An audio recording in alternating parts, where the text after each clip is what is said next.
Sunday, October 24, 2020. World prophecy. I pray because I see an attack in Nation KYRGYZSTAN. I pray in Jesus' name.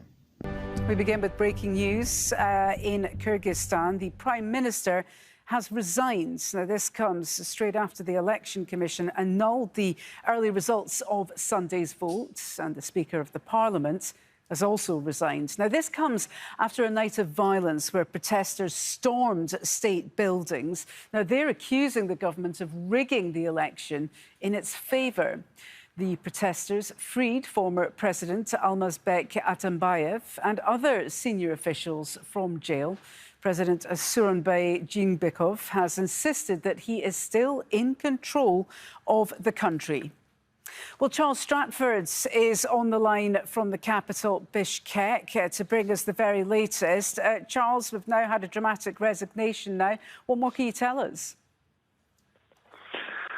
Yes, and more news on the back of those resignations. We have heard in the last hour or so that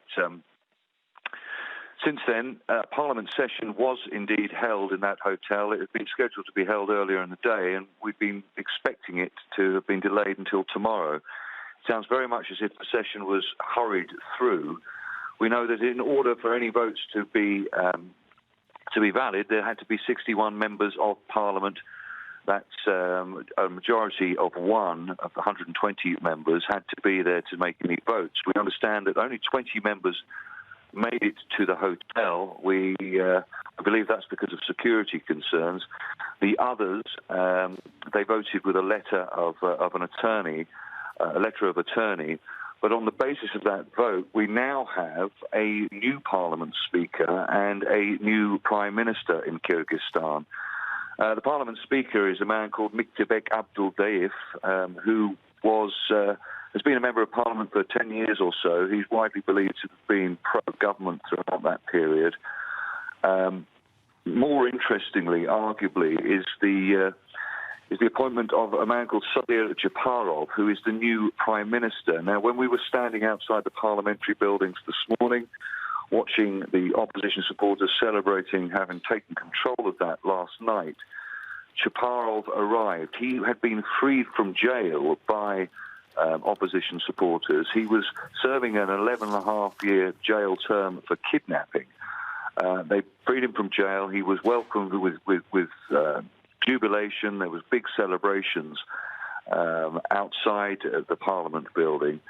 We understand, according to sources who saw this parliamentary session, that Chaparov actually threatened members of Parliament by saying that if they didn't make him or vote him as the new Prime Minister, then he had thousands of supporters that would come to support him and possibly cause trouble. So it's another indication, and it shows you just how chaotic the last 48 hours have been.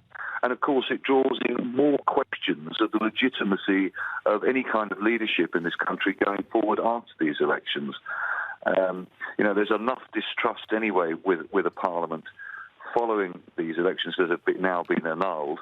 And now it seems as if members of Parliament, indeed the Prime Minister, this man Japarov, who has a criminal record, or indeed was serving a jail term, is now being given a very powerful position in this country. So again, it throws great doubt, great questions over the future stability or the stability of Kyrgyzstan tonight and in the days ahead. It certainly is a very fast-moving situation there. Charles Stratford, for now, thank you very much indeed for bringing us the latest on the political turmoil in Kyrgyzstan.